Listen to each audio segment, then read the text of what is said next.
Tell me something good. 3, 2, 1, clap. Oh, damn. Give away the surprise. What's the surprise? It's Love Day.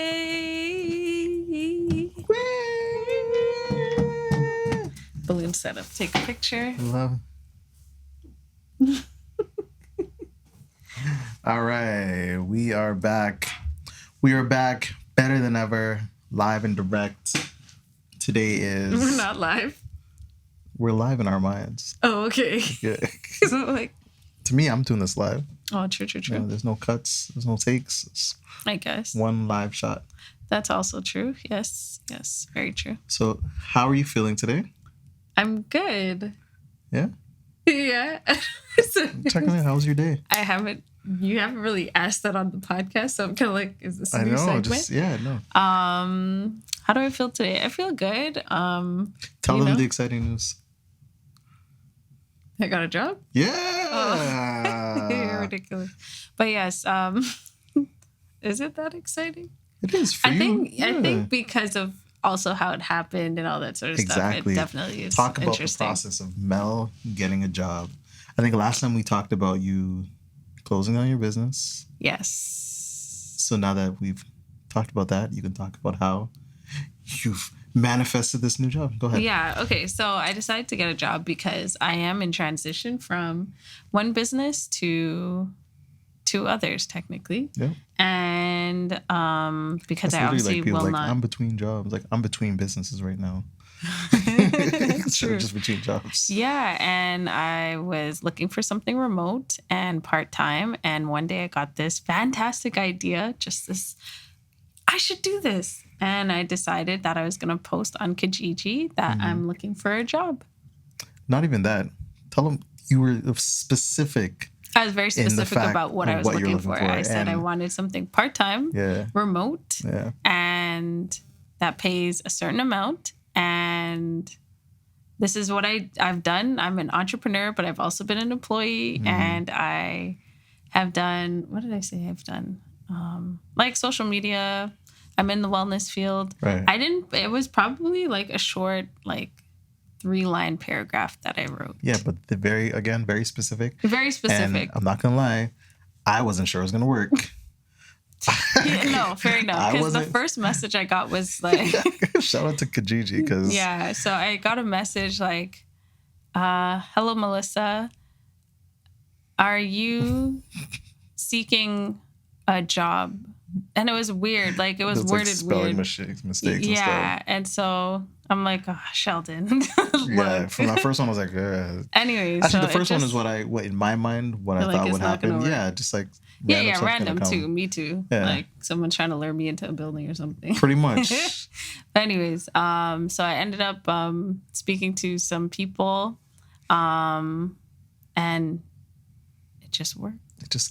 Everything you asked for. Yeah. They were like, all right, this is what you want. This.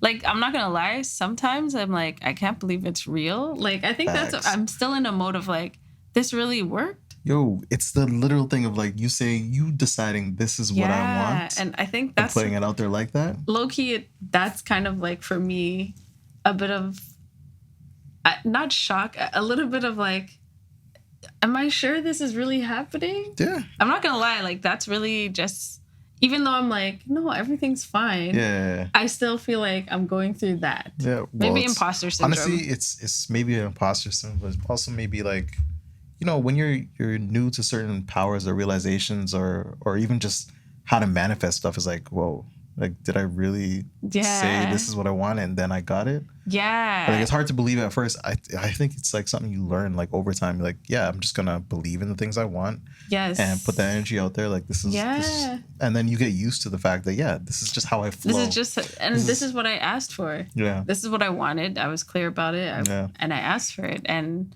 I followed my flow. That's the whole idea of your intentions lining up with your manifesting. And you know what's weird? Because I say this all the time, like, Sheldon, if I want something, like, this is the thing I wanted, or this is whatever, and it's working out. And it's like, wow, that really was a very big example of that. Yeah. that wasn't like a smaller example of like, oh, it just so happened that someone gave me this thing for free. Like it wasn't. But I mean, manifestation is manifestation. You got to be clear on what you're looking for. But also believe. Don't even leave room for any doubt or anything like that. Yeah, no. And again, that goes back to how I feel about this year. Yeah. I don't think there's any space for questioning, any space for doubt. Just keep going. Yeah. Yeah. Honestly, I don't believe so at all. I believe like we said this is going to be a year. Yeah. And then the way things just have been lining up, even for me on my side, just the opportunities that are lining up. Yeah. They're like, oh, yeah, you said this is the year. So, and it's only, February? Yeah. So I'm like, and it's like, yo, we're just going to put you in position to like get these things and it's going to keep coming and you just have to say yes. Just keep saying yes. Just keep saying yes and going forward. Facts. Right? Yeah. Trust and believe that you're capable, that you have the power, the knowledge, whatever you need, you have. Real talk. And just go, even if you don't have it, just go for it. Yeah. Because things will fall in line. Facts. Thank you, God. Yeah. God's really been like, I mean, I just feel like we can't hesitate to practice gratitude in this process. Absolutely because not. It's like, whoa. Yeah. Just looking out. Yeah. Just looking out. And, I think it's where it's like a give and take relationship where it's like, thank you, God, for doing this. But it's also like, I feel like God would be expecting us to believe this hard. Yeah. Like, no, this is exactly what I was expecting for you to do. Yeah. So. And just move with it. Yeah. Like, just go. You'll be all right. Yeah. So. Anyways, yeah. Shout out to us. Good position right now. Oh. Huh? What? You're so close to your mic. Yeah, it's like trapped in here, but it's all right. I don't know. You're the one who put your chair I'm so comfortable. Close. I'm just sitting. Okay. All right. Well, anyways, let's get into the love episode. What's up with love? Why is it love? Because Valentine's Day is tomorrow. Valentine's Day is tomorrow. Could you believe it? No, like honestly, no. Said that to me today, and I was just like, "What do you mean?" I thought it was the 10th or 11th. Yeah, it didn't feel like it was already the 14th, but 13th, I guess 14th. It's crazy. We at the 14th, so we're gonna talk about love. It's the love episode. So what do we got on the agenda for love? On the agenda, there's many things we could talk about. Yeah. Okay, so I have a question that maybe have we asked this before? What? What is love? Maybe don't hurt me. Oh. I know that. It's interesting to see where mine's go. No, you know what? That's what I was singing over there when I was writing down the question. Oh, yeah? Yeah, I was literally like, baby, don't hurt me. And I was like, well, whatever. And then so when I just asked it, the first thing that came to mind was, what's love? Got to do with it, babe. You're such a great singer. I am. What Name is another love? song with love. Love by Music Soul Child. You have to sing it. Love. There's so many things I've got to show you, but I'm afraid I don't know. That's enough. Thank you. Thank you. You're dumb. just a sample. Go download the rest or stream it on YouTube. Good job. Appreciate that. But yeah. Okay. What is love?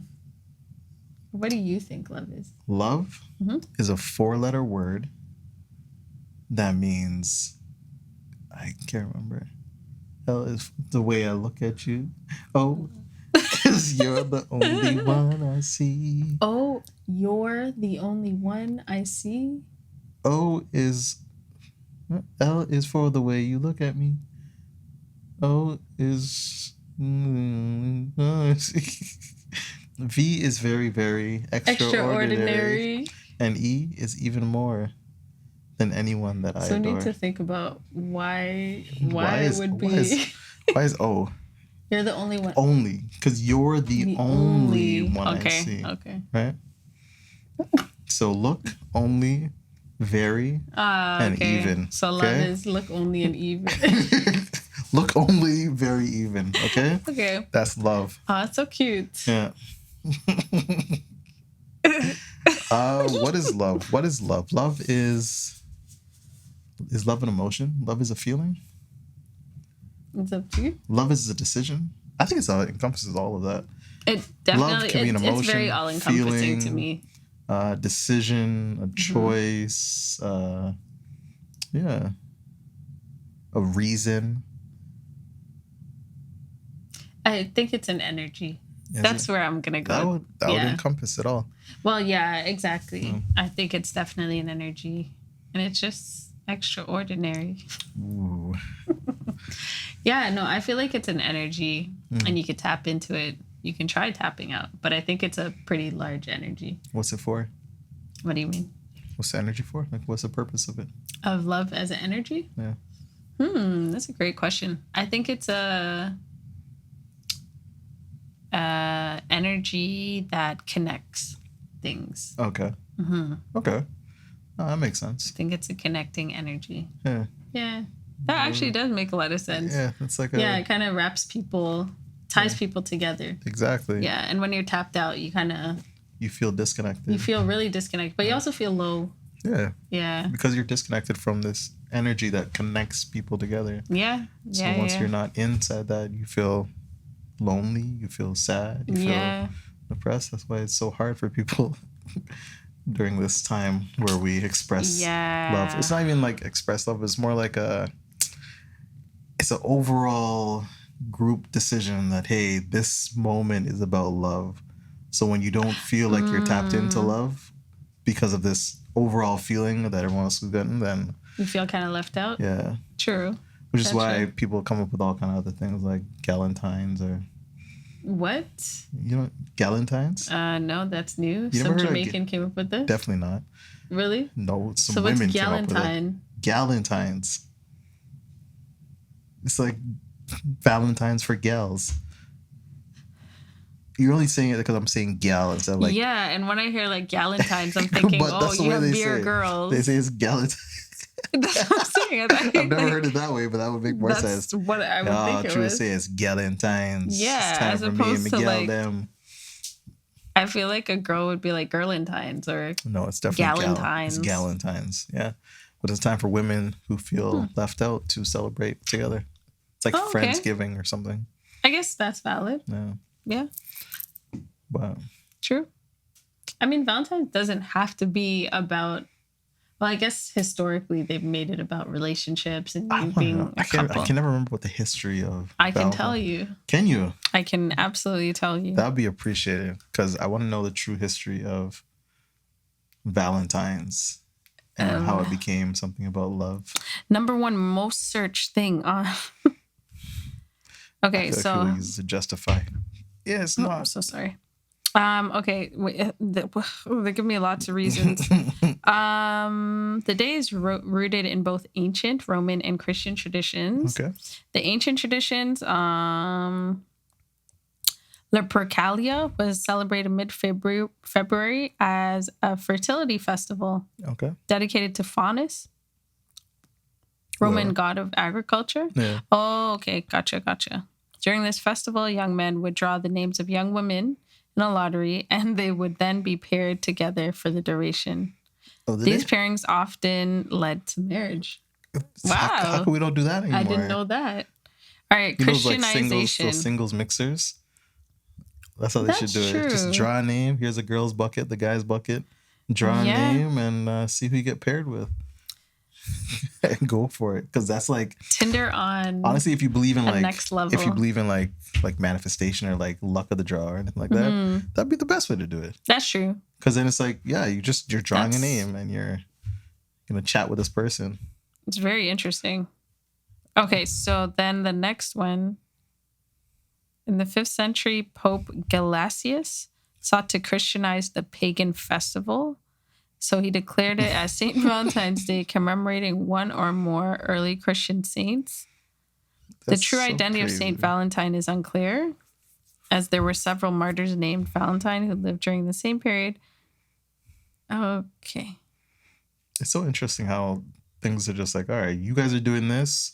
But I swear something happened. There was like a massacre or something. But it's interesting how they just like white out what it originally was. Like if it was a pagan religion or pagan celebration. Yeah. They're like, we see what you guys are doing. But look, in the 19th century, so this would be the 1800s. They started mass production of Valentine's Day cards in England.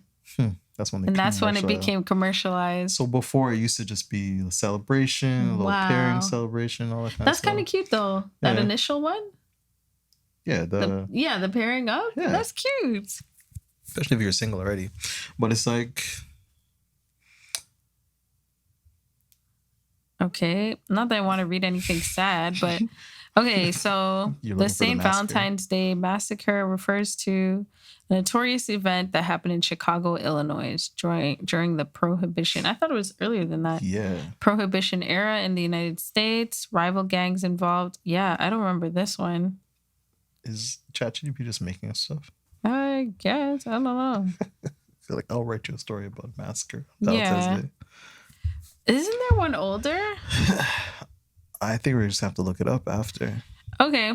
Anyways. So based on what you guys heard, Valentine's Day, the original way was you just pairing up with people and having a celebration of love. Yeah. That used to lead to marriage. And then in the 1900s, they eventually just commercialized it and made it all about the money. Money. Yeah. Yeah. But I guess the thing is, if you choose to celebrate, you choose to celebrate, like Christmas. Yeah. You either do it or you don't. The sad thing to me is the social media aspect of it has taken what, yes, it was commercialized, but just social media itself has taken it to a next level. So it's where more, you have to have a whole bunch of roses. Yeah, it's not even about just like celebrating someone or like buying stuff for someone. It's just weird. It's about showing off the fact that you bought something or received something from someone. That's true. That's a valid criticism. It's one thing to like get something, a gift from a person, or give a gift because you want to give a gift. Yeah. It's the next thing to give a gift so we can now take a picture of you with this gift so we can show the rest of people this is how much I love. Yeah. Like that's taking it to a whole It's new annoying. Level. Yeah, it's taking it to a whole new level. Yeah. And it just adds different, like, did you see the flowers people are doing now? With little sparkles on it? No. So you take like roses, black roses, red roses, whatever, and then they have like glitter on top. So it can really sparkle. Or the other one, the roses or the money. Yeah, I seen that. I seen the money bouquet. Yeah, I think, like, is that even love anymore if I'm giving you a money bouquet? And I feel like, but at the same time, we could complain about this, or we could say this when it comes to any of the things that happen on social media. Like, people have really made everything extravagant to the point where people don't have money to pay for it, but they will because it's for social media. Absolutely. And like, I think especially because celebrities are so accessible, so they're almost setting a standard of what you're supposed to expect for different holidays and for anything. It's kind of like, now people are doing the dumbest things, but you don't have the money for that. I don't know what their pockets have, but like, is this where your money needs to go if you don't have it like that? Probably not. Like, yeah, it's just weird. No, but that's social media for you. That is social media, Sheldon. I can't wait till it evens out. Yeah, well, I want it to be more, not that I want it to be. You know the whole social credit system? Like social... I don't want that.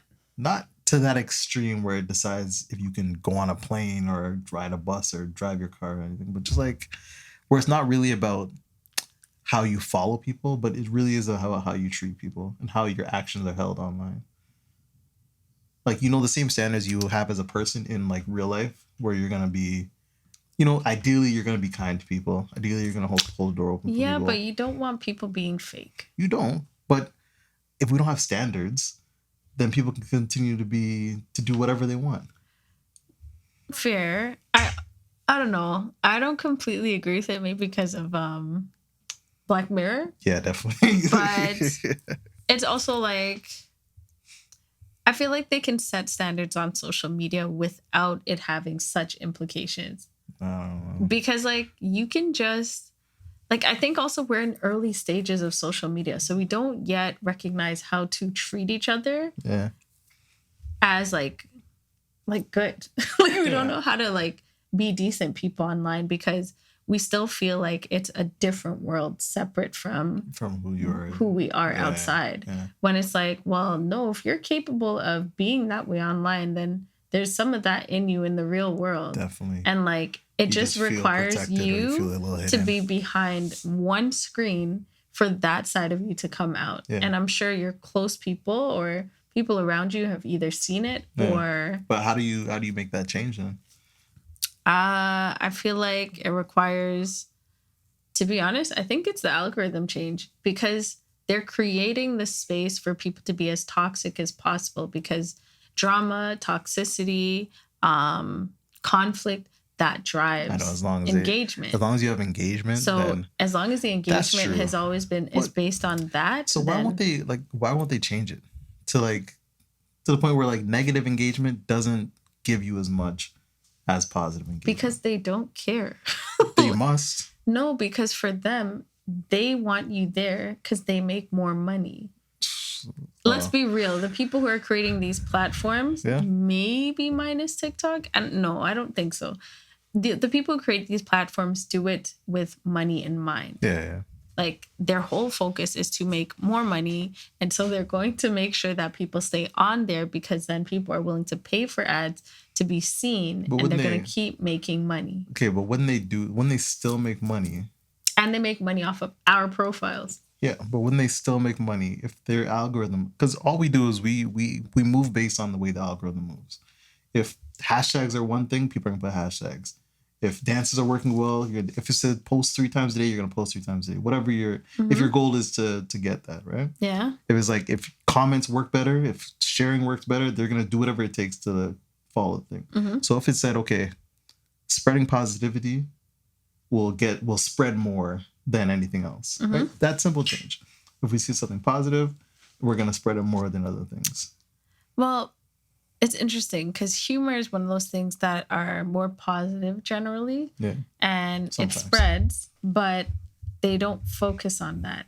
So what I would actually like to see is the stats. What stats?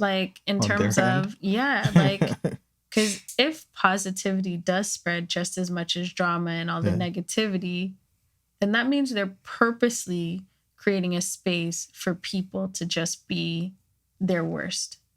Yeah. Which I think they probably are also doing that. Yeah. Yeah, because I actually think... it keeps people hooked on the app.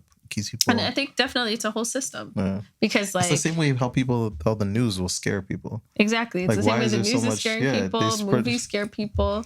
It's all conditioning to make us believe we have to depend on these rich people who are offering us crumbs in order for us to sustain ourselves. Yeah. But anyways, this is not the love episode I was expecting. Now let's get back, because we definitely went on a tangent. Yeah, but it's okay. I mean, we said something real. Yeah, you guys are here for our conversation. That's all you're. Are you really sitting here? Are you guys to listen to us? Are you really here for that? Comment down below and let us know what you think. Are you guys really here for that? Okay. I think so. So that's love. That's love. That's love. That's love. All right. What else? We did answer that though. What is love? Yeah. Yeah, we did. Also, okay, this is the question I wanted to ask you actually, but this kind of leads into the next part. But some people would argue that you should not marry for love because it doesn't hold a marriage together. I would say... Do you agree or disagree? I would disagree, but I would say historically... Stop there. I would say historically... marriage wasn't about necessarily love. Mm-hmm.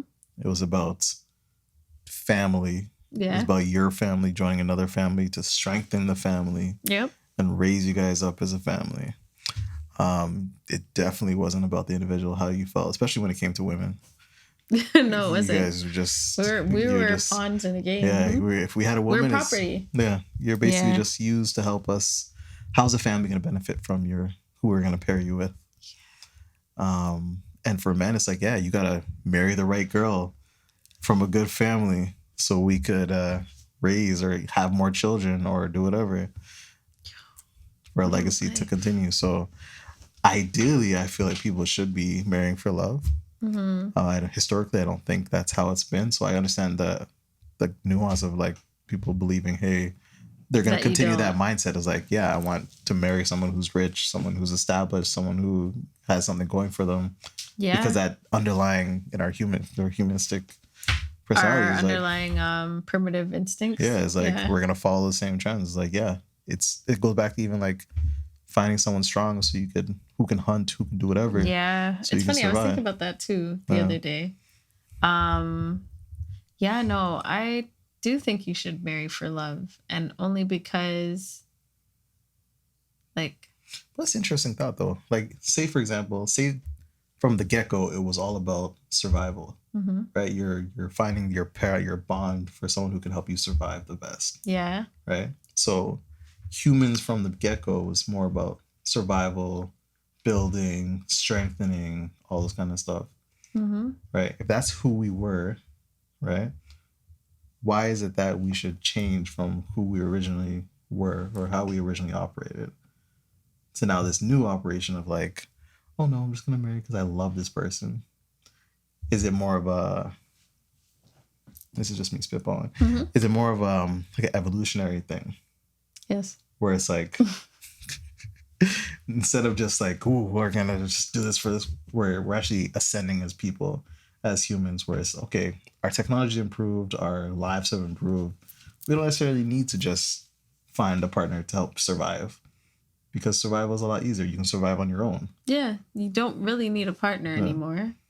Oh, you do kind of now. No, like in the financially, yes, yeah, but work, and I think that's why people are going back to this mindset of like, you don't marry for love, because in this economy they don't feel like you can marry for love. You have to marry for what you can do for each other. So I mean, could you imagine? It's a privilege to marry for love, which, so you may not know this, and this goes into that next segment.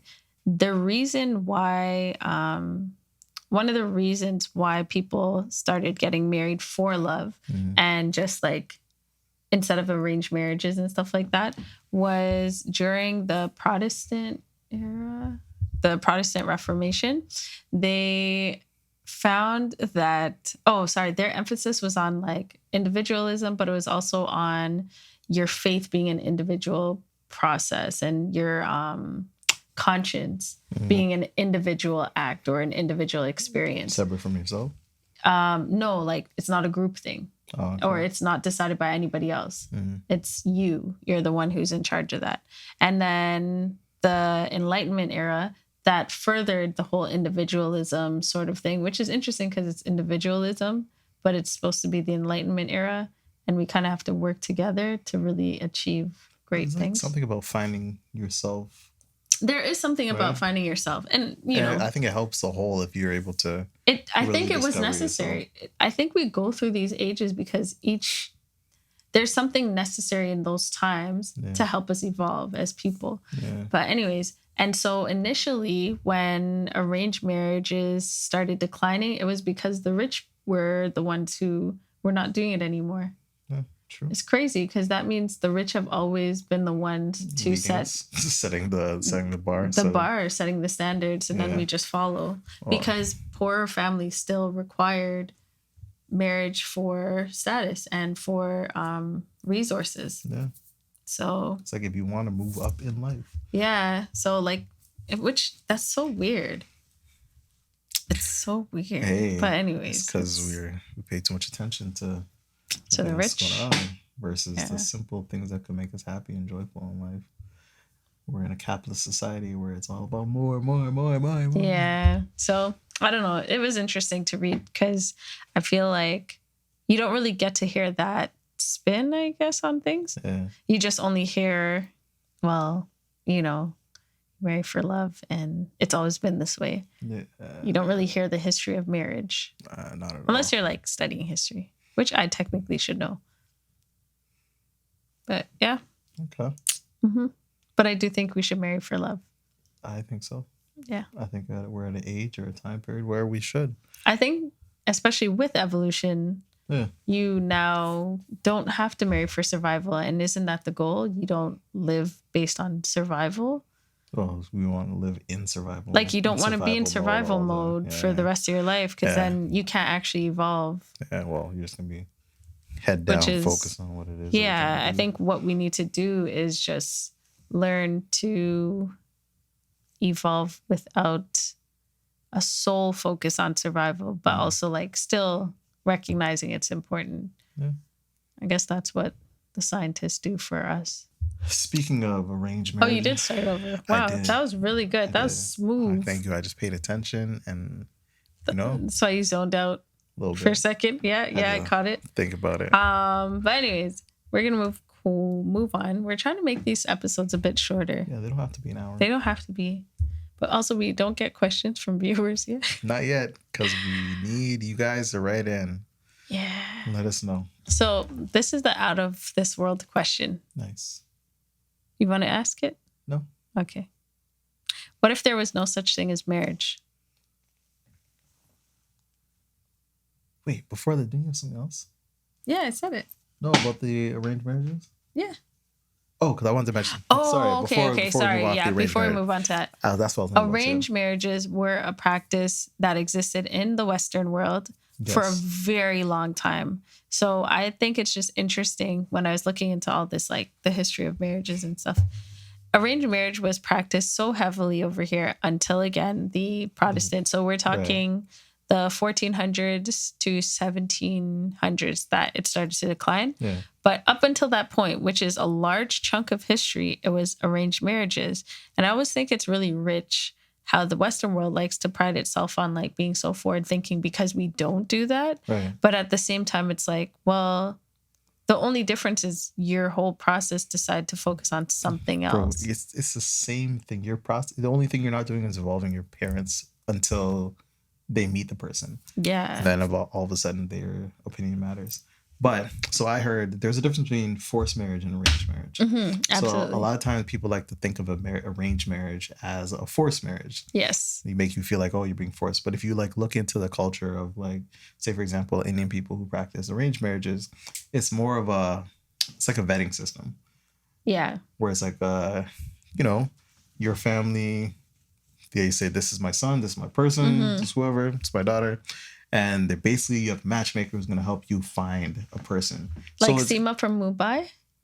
I don't know what you're talking about. Are you talking about Indian the show? Matchmaker? Yeah, Seema from Mumbai. Right. Yes. So I think it's a smart way to go about, especially in a situation where it's like, it's so hard to find somebody, but you have very specific about what it is that you want. Mm-hmm. If you really know yourself and you're like, okay, this is who I am and this is what I'm looking for. Mm-hmm. And the person's like, okay, we're going to go and find other people who are saying, hey, this is who I am. But it's based on a lot of astrology. Their thing? Yeah. True. The matchmaking process isn't solely, this is what I want and this is what I want in a guy. Oh. The matchmakers actually use their horoscopes, and it's a very thorough horoscope, I believe it is, to kind of map out compatibility. So beyond what my requests are, like, oh, I want someone who's tall, dark, and handsome. And it's like, yeah, but the person who's really compatible with me shares this need to be free. I think people don't realize that. Like, there's actually a lot of science behind it as opposed to just up in like, this is my choice. Yeah. I think it's because we're so confused about what we actually want because of, again, social media and societal pressures and whatnot. There's a loss of like understanding of who you are and what it is you actually want or / need. Yeah. So you may think you want a certain thing just because that's the standard. You want someone who's 6 foot. You want someone who's strong, who earns $1 million a year. Yeah. Those kind of things. But in reality, when you get down to actually what you actually are compatible with, it can be completely different. And it has nothing to do with their height, how much money they make, how much any of that stuff, because those are those are superficial. Yeah. The superficial things that we shouldn't really put so much onus on. Mm-hmm. We should kind of look in and find out who we are and what we actually need. True. With women being property, especially in the Western world, and when arranged marriages were at the time, it probably was a lot more forced marriages. Yeah. Because, you know what I mean? It's arranged, but it's also forced. They arranged it for you, but they told you, hey, this is what you're doing. So it wasn't a matter of like, oh, you got a choice when you meet the person. True. And it's also possible that because of times changing, their version of evolution, like Indian people, for example, could be from forced marriages to arranged marriages that are more mutual agreements. It's possible. I don't know. But yeah, it's really interesting. Once you start realizing like the arranged marriages are not what we were told they were. Because I feel like there was a point where they tried to make it look like all women don't have rights in these countries because they're in an arranged marriage. And it's like, well, yeah, they don't have rights because you don't know any better. And then it's like, as you get older, you start realizing like, well, no, it's not what they told us. This is why we can't trust what they say. Some people don't have rights, but that's not all the people there. And they try to make it seem that way. I was going to ask you, no. Could you see yourself going through with an arranged marriage? Like sight unseen though, like not a force, but like I can't see. I didn't. Like you didn't really meet them. You didn't get but they're like, yeah, whoever is deciding like this is the perfect person for you. No. You'd have to meet them yourself. Yeah.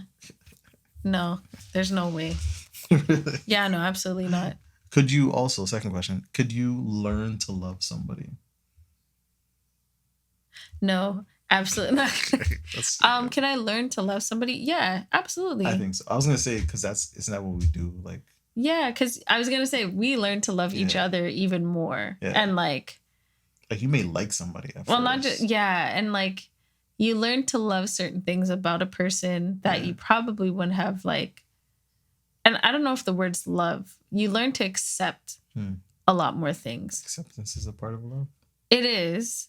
But I don't think it's inclusive of the whole meaning, I would say, for love. It's it's definitely... Like I said, there's different parts to so it's love. Like a different aspect of it that you start almost like if love is energy and it had different lines in it, you're like, acceptance is one line, this is another. And so you start tapping deeper and deeper into that holistic version of love, you know?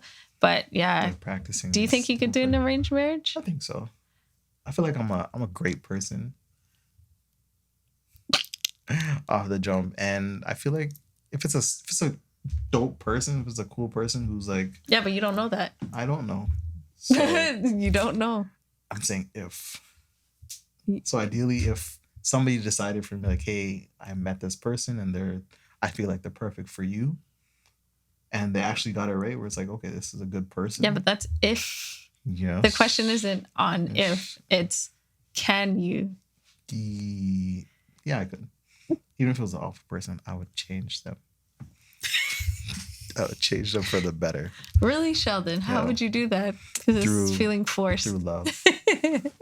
Okay. The power of love. Wow, you're better than me. I am. Yeah, no, it's not. It's not for me. I'm just a kind soul. Such a big heart. Yeah, you can change anyone. I think I can. All right. Well, maybe in another lifetime. No, I'm good. 1 million years from now. What was the last thing you were going to say? About? There's a question you're going to ask, and then I went back to this. Oh, I was going to ask you this. Okay, what would life be like without marriage? I feel like it would be one beautiful love fest where people just loved each other. What? Without marriage, I don't know. I think we'd be better humans.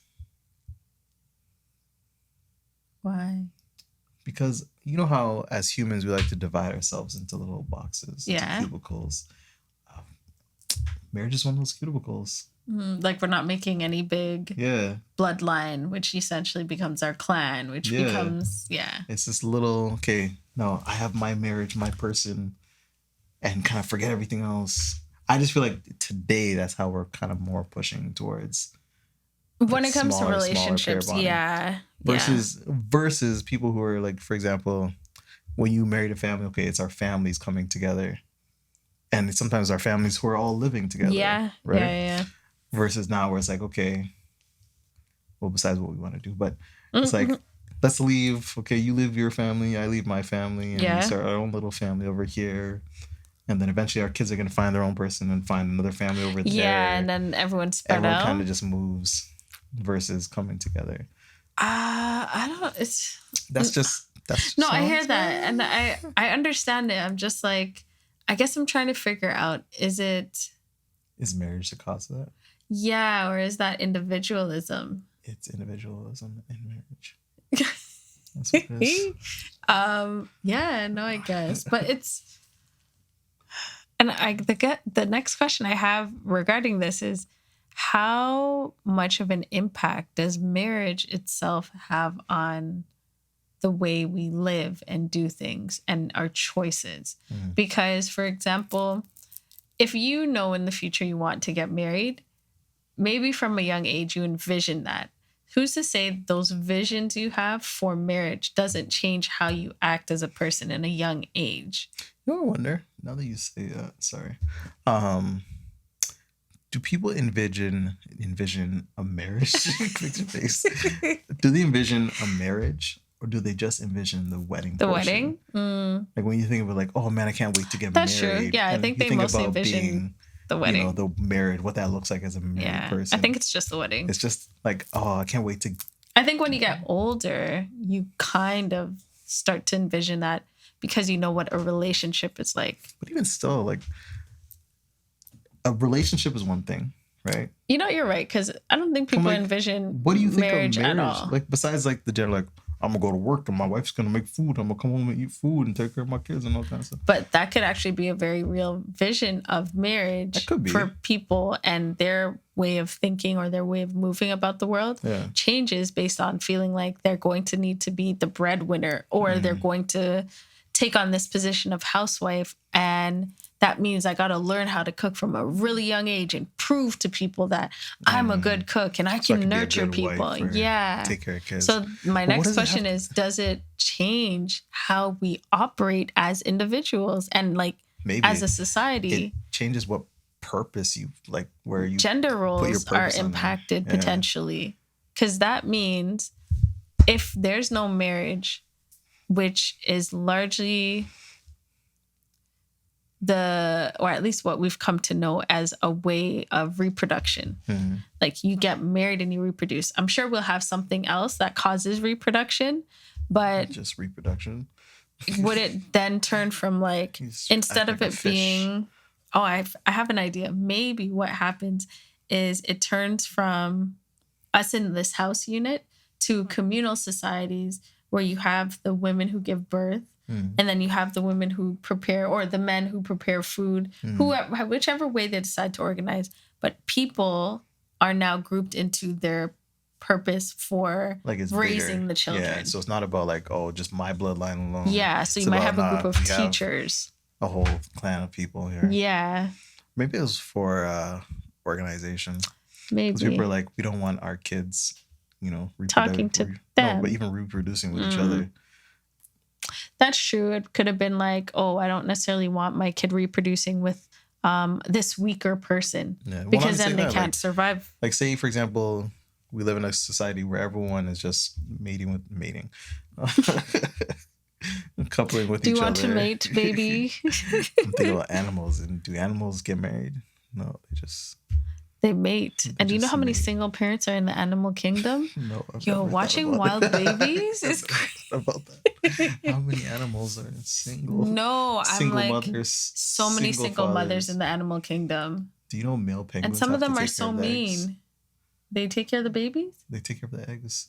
Really? Yeah, while the women go out and find the food. Wait, they give birth to eggs? Yes, penguins give their birds. Yeah. So they still give birth to eggs. Sorry, you know what? I'm seeing them walk around and I'm like, they're not birds. They're not flying. Why would they have? Why would they? Yeah. Nah, but they're so the women lay the eggs, and then the men, like through the winter, they sit on them and they keep it warm because men are so strong, or the males are so strong. While the women go out and they go find the food and come back. I did learn that Shamari and his wife, I think this was at the wedding. Somewhere they said it. At our wedding? Or no, their wedding. At their wedding, or maybe it was a post. So long ago. They had talked about this penguin thing, which is where the woman goes out and goes to work and then comes back and returns to the family. And they had used that specifically to discuss their love or something. Maybe it was during their engagement when he proposed. Like maybe that was the description, because they were at like a penguin, like the zoo with the penguins, something like that. And I was like, Wow, that's an interesting fact. So you saying that just brought, look how my mind works. I just watched Connects Happy Feet to a whole bunch day. of different things. Oh, Yeah. Oh, that's so sweet. I want to watch. What, Phoenix? Yeah. I want to watch. So watch. But yeah, so either way, I feel like, yeah, the animal kingdom is an interesting place. Did you know at lions, the mother takes care of her cubs away from the pride. And so she has to reintroduce herself and they have to accept her. Really? Again, in order for the children to be accepted. I did not know that. That's not how Lion King described it to me. Nope, not at all. They just had kids They're still very close-knit. Like, they are a community. Yeah. But, yeah. And it sucks because if she finds a kill and the others are alerted, it could be dangerous for the kids to be there while they're eating. Like, because they go crazy. Yeah, and come get it from them. So, yeah. I'm like, man, life is cutthroat. Yeah, and the wild is really like, I remember they said that when we went to South Africa and we were in like the jungle. It's, what's it called? The safari. And they're like, the animals here are not as big as what they show you in like zoos and stuff because they have to hunt. Oh, true. They're really not just hunting. There getting fed, Yeah, they gotta actually run around. Yes, chase their food. They have to find their food, get it, and you don't necessarily get your food. Yeah. So yeah, it was interesting. Oh, and elephants are very close knit too. Yeah, which is so cute. They really are a beautiful community. Yeah. So I learned there's some really good communities. It sucks for turtles though, man. Why? Almost like so many of them die on their mission to the beach, and the mothers the story they showed, I was like, oh, Phoenix, you don't want to watch this. Because no, the mother died right after laying her eggs. Really? Yeah, she got picked up by a cheetah. Jeez. That's unfortunate. Yeah, yo. And she was like, I'm going to make it. I just laid back. But it's like common for them to be, because they don't move fast enough. That's the risk they take. And then they lay a whole bunch of eggs and like... I swear it felt like 90% of those eggs were scooped up. Yeah. So seeing just the one little one, man, wild babies is so good. That's why they have so many. Yeah, that's the thing. You start to realize certain animals who lay a lot of eggs, it's because... not everyone's going to make it. So we're just going to Another set, I found out, was it lemurs? No, this other animal. 50% of them will not make it past like their childhood. It's like, yo... The wild is the saddest, but it's not sad. Why? Because they move on. They don't consider that. Yeah. Only monkeys do. So only monkeys carry the grief of losing children. Jeez. I learned so much. I'm pretty sure elephants do too. Well, they specifically spoke about the monkeys. Oh, okay. I feel like I've seen them. I could see the elephants doing it because, again, they're only having one child for a long time. And oh, man. What a lovely episode. Yeah, guys, you got to watch Wild Baby. I hope you guys learned something today. Me and Phoenix watch it. It's so good. Nice. It's so good. Now that I'm learning so much, I feel like a kid again. That's what kids are supposed to do. Yeah, I actually think that's one of the best parts because you get to really enjoy things that you forget that you could really enjoy. Oh, absolutely. It's like a new your life. Childhood again. Yeah. You're reliving. It's dope. I got to force her to do ballet. No, I'm kidding. She's going to do it by herself. She'll do what she wants. Oh, yeah. We got to sign up for that. Yeah. Because it's September. It starts. Okay. Anyways.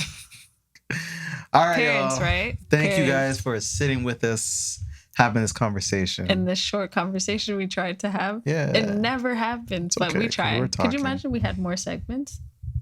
Like actual segments. Yeah, we'd be drink champs. 2-hour podcast. 7 hours. All right. Well, we appreciate you guys. Like, comment, subscribe. Yes. Follow, share with a friend, and remember to love one another. Look at the camera. What? Look at the camera.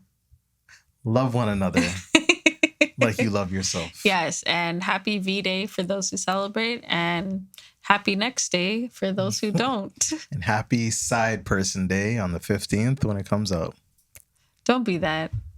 Don't be that guy from Instagram. What? Don't be Instagram. What's Instagram? We don't need to embrace that. Why? We're embracing all forms of love. So we embrace open marriages if that's what you choose. consensual forms of love. Okay, yes. Because I feel like if you're a side piece, you're right, not consensual. You may not be consensual. We support consensual side pieces. All right. Well, see you guys later. Have a